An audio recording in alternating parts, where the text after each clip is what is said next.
अस्सलामुअलैकुम, मैं हूं शाहिद हुसैन जोया। कैसे हैं आप? उम्मीद करता हूं आप सब खैरियत से होंगे। बिज़नेस टॉक्स में खुशामदीद कहता हूं। किसी भी नए कारोबार को लेके सेल्स और मार्केटिंग के बहुत सारे मसाइल हैं। तो आज हमारे साथ जो शख्सियत हैं उनकी सारी ज़िंदगी इसी फील्ड में गुज़री है, तो इनके जो तजर्बात हैं उनसे फ़ायदा हासिल करने की कोशिश करेंगे। तो सबसे पहले इनका तारुफ़ इनकी ज़ुबानी। अस्सलामुअलैकुम। मेरा नाम ग़ुलाम दस्तगीर है जी। मैं शाहिद साहब को स्पेशली इस्लामाबाद से मिलने आया हूँ और मैंने माशाल्लाह कुछ 25 साल एक बहुत बड़ी और बड़ी अच्छी मल्टीनेशनल के साथ काम किया और मेरी लास्ट जो असाइनमेंट थी वो as a regional sales head की थी, नॉर्थ की। तो नॉर्थ में, और इसके अलावा मैंने पूरे पाकिस्तान, मेरा स्टार्ट इस कंपनी के साथ कराची से था। देन मेरी ट्रांसफ़र मुख्तलिफ़ शहरों में होती होती लास्ट मेरी असाइनमेंट इस्लामाबाद की थी। वहाँ एज ए रीजनल हेड मैंने 6 साल सर्व किया। देन मैंने अपनी विश के ऊपर खैरबाद कंपनी को कहा और अब इंशाल्लाह मैं अपना बहुत अच्छा बिज़नेस करने का इरादा रख के शाहिद साहब के पास आया हूँ। थैंक यू दस्तगीर भाई। नए कारोबारी आजकल बहुत ज़्यादा उलझे हुए हैं सेल्स और मार्केटिंग को लेके। आप क्या समझते हैं कि चार बुनियादी मसाइल ऐसे कौन से हैं जिनका हल नहीं निकाल पा रहे लोग? अगर इन चार चीज़ों पे तवज्जो दे लें तो उनके कारोबार जो हैं वो उठ सकते हैं, यानी ऊपर जा सकते हैं। शायद भाई, सबसे फ़र्स्ट ऑफ़ ऑल तो ये है कि आजकल के जो हालात चल रहे हैं, बेरोज़गारी बहुत है, ठीक है। तो लोग थोड़ा सा भी सरमाया होता है तो फ़ौरन मुख्तलिफ़ ऑप्शंस पे जाते हैं। मुख्तलिफ़ ऑप्शंस में जाना चाहिए। इन्वेस्टमेंट कम से भी काम चल सकता है, ज़्यादा से। वो जितने पैसे आपके पास होंगे माशाल्लाह उस हिसाब से आप काम करेंगे। मेन जो फोकस होना चाहिए, जो मेरी एक्सपीरियंस है अपनी लाइफ का एज ए सेल्स हेड, आपकी क्वालिटी बड़ी मैटर करती है। अगर आपकी क्वालिटी स्ट्रांग होगी, आपका उसके ऊपर पूरी आगे जो सेल्स टीम है, सेल्स टीम फर्स्ट स्टेप आपका डिस्ट्रीब्यूटर होगा, वो बड़े कॉन्फिडेंस से माल बेचेगा कि भाई शाहिद साहब ने या दस्तगीर साहब ने ये माल भेजा है तो इसमें क्वालिटी है। उसका कॉन्फिडेंस उसकी आगे सेल्स टीम, जो मार्केट के फ्रंट रोल प्लेयर होते हैं जिनको हम फ्रंट फाइटर कहते हैं, वो भी बड़े एतमाद से बेचेंगे। देन आपका रिटेलर भी अपने कंज्यूमर को, कस्टमर को अच्छे एतमाद के साथ माल देगा और उसको रिपीट सेल आएगी इसकी। मैंने मेरा जो एक्सपीरियंस है, मैं चूँकि सारा दिन लोगों से मिलता हूँ छोटे कारोबारों को लेके, सब 95% लोग ये समझते या सोचते हैं कि हमारे पास थोड़ा बहुत जो पैसा है इससे एक प्रोडक्ट बना के मार्केट कर लेंगे, और क्वालिटी तो उनके नज़दीक मैटर ही नहीं करती। सस्ता बेचने की एक भेड़ चाल है जो चली हुई है। इससे कैसे निपटें, कैसे यानी लोगों को समझा पाएँ हम लोग कि यार क्वालिटी कितना मैटर करती है? शायद भाई, इसमें मुख्तलिफ एग्जाम्पल्स हैं, लेकिन क्योंकि वो मुख्तलिफ नेम्स हैं जो हम यहाँ शेयर नहीं कर सकते। सपोज़ अगर हम इस्लामाबाद की किसी बेकरी की बात करते हैं, वही बिस्किट जो आपको 600 में मिलता है वो इस टाइम 1000 रुपये में केजी सेल कर रहे हैं, और उनका बिस्किट सबसे ज़्यादा बिक होता है। वजह क्या है? क्वालिटी है।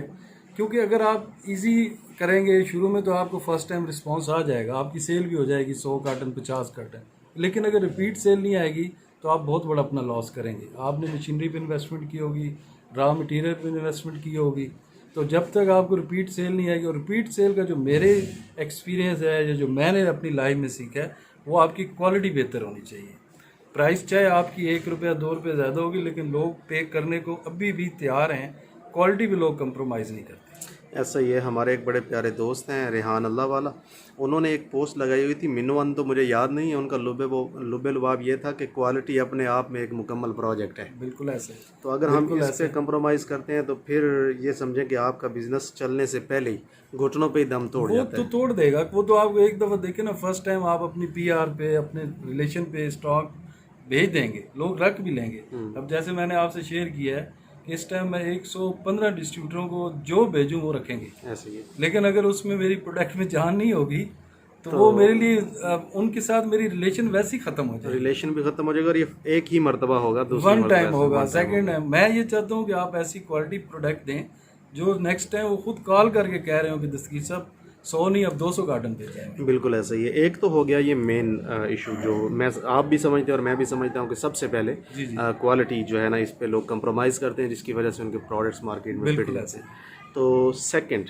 मार्केट इस वक्त बड़ा कंपटीशन में जा रही है। जी इस बिल्कुल। कंपटीशन से कैसे निकल पाएँ लोग? इस कंपटीशन से आपको वही वाली बात आती है कि जब आप अपनी प्रोडक्ट के ऊपर जाते हैं, अपनी पीआर पे आप स्टॉक भेजते हैं, देन आपको अपना कंप्यूटर के प्लस माइनस सारे मालूम होने चाहिए। उसमें सबसे मेन फैक्टर होता है क्वालिटी तो है, लेकिन इसमें यह भी नहीं है कि आप क्वालिटी दें और प्राइस दूसरे से इतनी हाई कर दें कि उसके लिए अफोर्ड ही ना हो। अफोर्ड आपकी प्राइस भी कंफर्टेबल होनी चाहिए, ताकि अगर आपका कंपटीटर उसमें बैठा हुआ है तो आप उसी प्राइस रेंज में उसके साथ वार कर रहे हैं, क्योंकि ये तो इस टाइम फाइट का दौर है। जिसकी प्रोडक्ट अच्छी होगी, प्राइस कंपटीटर होगी, उसी की प्रोडक्ट बिकेगी। ये नहीं है कि आप क्वालिटी अच्छी दे दें, प्राइस डबल कर दें, तो वो तो नहीं बिकेगी किसी की जरूरत नहीं। आप जिस कंपनी से बिलोंग करते हैं, नाम उसका मैं नहीं लूँगा, उसमें क्रेडिट का कॉन्सेप्ट है? बड़ा सिलेक्टिव, बहुत सिलेक्टिव। वो भी उनको वो देते हैं जिनको साथ, मतलब वो आपको पता ही है, मैंने आपसे तो शेयर कंपनी का कर लिया है, तो जो पुराने 20-20 साल से 30-30 साल से लोग हैं उनके साथ, तो उनको 1-2 दिन का होती है सहूलत, वरना नहीं। ये जो आम लोकल हैं, जेनेरिक्स हैं, ये कैसे उधार से बच सकते हैं? यहाँ सबसे बड़ा प्रॉब्लम यानी क्वालिटी के बाद अगर कोई फेस किया जा रहा है कंपटीशन के बाद, तो वो है उधार। उधार से कैसे बचें? यानी आप क्या समझते हैं कि वो कंपनियां जो उधार नहीं करती, उनमें ऐसा क्या है जो इन जेनेरिक्स में नहीं? इसमें ये होता है शायद भाई कि अगर आप जैसे मुख्तलिफ, अभी भी मैं मार्केट कुछ करके आया हूँ, एक हमारे जानने वाले दोस्त ही हैं, वो कुछ माल इंपोर्ट कर रहे हैं, वो लोकल भी यहाँ बन रहे हैं। आप यकीन करें क्वालिटी उनकी A1 है और प्राइस हमारे से, यानी इस प्रोडक्ट से हाफ है उसके पास। अच्छा, हाँ, हाफ है। इस टाइम मेरी कोई 2 दिन पहले उनसे मीटिंग हुई है, मुझे वो कह रहे थे कि आप नेशनली हमारा काम करें, सेल्स को आप लुक आफ्टर करें। मैंने कहा नहीं यार, मैं अब 22-24 साल लगाए हैं, अब मैं अपने ही कुछ करूँगा। तो वो कहता है जी मैं एडवांस कैश पे माल बेच रहा हूँ। बात फिर वहीं पे आ जाती है, आपकी क्वालिटी, आपकी सर्विसेज, लोगों को आप कितना अच्छा सर्व करते हैं और लोगों को एतमाद कितना बनता है आपकी प्रोडक्ट के ऊपर, देन आपको इंशाल्लाह कोई इशू नहीं आता उसके। अच्छा, मैं इन सारी चीज़ों के साथ साथ एक चीज़ और भी ऐड करता चलूँ, आप भी शायद मेरी इस बात से इत्तेफाक कर पाएँ कि आपकी क्वालिटी भी अच्छी है, रेट भी कंपटीशन के दौर में अगर मुनासिब है, तो उसके बाद मैटर करता है आपकी सेल्स पॉलिसी कि पॉलिसी क्या है। लोग सब कुछ करते हैं, यानी रजिस्ट्रेशंस करवाते हैं, मशीनरी परचेज करते हैं, जगह लेते हैं, बिल्डिंग बनाते हैं और प्रोडक्ट बना के मार्केट में बेचते हैं, लेकिन जो सबसे पहले काम करना चाहिए उसके ऊपर किसी की तवज्जो ही नहीं है, और वो है सेल्स पॉलिसी, यानी हाउ टू सेल, हम बेचेंगे कैसे। अगर हम अपनी पॉलिसी ये बना लेते हैं कि हमने उधार बेचना ही नहीं है और फिर उस पॉलिसी पे अमल दरामद भी करते हैं, तो मेरा ख्याल है हम नए रास्ते ज़रूर तलाश करते हैं, लेकिन उधार बेचने की तरफ नहीं जाते। नहीं, उसमें फिर जैसे आप माशाल्लाह खुद कह रहे हैं, वे आउट निकलते हैं ना, ऑटोमेटिक निकलते हैं। आप अगर देखें, इजी काम वाली बात है ना, आप एक चीज़ बनाते हैं, किसी को कहते हैं जी 15 दिन का क्रेडिट है महीने, तो वो तो फॉर ग्रांटेड लेगा ना, वो तो कहेगा यार मेरी ये हक है। वो अगर आप 15 दिन का ऑफर करें, वो कहेगा मुझे तो 1 महीने का दे, 1 महीने का दे। तो आप अगर वही आप वाली बात, और पॉलिसी आपकी क्लियर कट होनी चाहिए, अंडरस्टैंडेबल होनी चाहिए, चाहे एक छोटे टाउन का डिस्ट्रीब्यूटर है, चाहे एक बड़े टाउन का डिस्ट्रीब्यूटर है, फर्स्ट गो में, फर्स्ट मीटिंग में आपकी उसके साथ बड़ी क्लियर चीज़ें होनी चाहिए। और इसमें आप माशाल्लाह खुद हर चीज़ समझते हैं, कमिटमेंट जो है ना आपकी, वो 100% ऑन कमाल होनी चाहिए। अगर कमिटमेंट नहीं है तो फिर कुछ भी नहीं है। फेलियर है, आपने आज उसके साथ बैठ के कोई बात की है और कल आप कुछ और बात कर रहे हैं, तो आप समझें कि आपने कुल्हाड़ी ने अपने पाँव पे कोई बड़ा पत्थर मार लिया जिससे बिल्कुल ही जख्म। बिल्कुल 100% सेल्स में जो मेरा एक्सपीरियंस है, आपकी ज़बान होती है। ऐसे ही आपकी ज़बान, आप अपनी कंपनी को देख रहे हैं या अपना बिजनेस कर रहे हैं, अगर आपकी कमिटमेंट अपनी बिजनेस पार्टनर के साथ अच्छी है तो आप सदाबहार हैं, और अगर आप फर्स्ट या सेकंड कमिटमेंट के बाद ही भाग जाएंगे तो फिर समझ लें आप गए, आप कुछ भी नहीं कर सकते। बिल्कुल, आप बिल्कुल ठीक कह रहे हैं। बड़ी कंपनियां हमेशा रिसर्च और डेवलपमेंट पे तवज्जो देती हैं, और वो बहुत ज़्यादा देती हैं, उनके फंड्स बहुत ज़्यादा हैं। मैंने सुना था कि एक मल्टीनेशनल कंपनी है जो ये रेजर्स बनाती है, ये शेव करने के लिए, और दुनिया में सबसे बड़ा रिसर्च का जो फंड है वो कंपनी रखती है। हालांकि एक छोटी सी आइटम बनाती है जिसको यानी हम बिल्कुल ऐसे समझते हैं कि आम सी चीज़ है। आप क्या समझते हैं कि छोटे कारोबारी हजरात जो हैं उनको रिसर्च और डेवलपमेंट के लिए फ़ंड रखने चाहिए? अगर रखने चाहिए तो उनको यूटिलाइज़ कैसे करना चाहिए, यानी उनकी रिसर्च और डेवलपमेंट कहाँ पे होनी चाहिए? सर उनकी देखें, वो तो वही लेवल है ना, अगर मल्टीनेशनल करती हैं तो आपको पता है उनके तो बहुत बड़े फंड्स होते हैं, बहुत बड़े प्रोजेक्ट होते हैं, मार्केटिंग में इतने फंड्स पड़े होते हैं।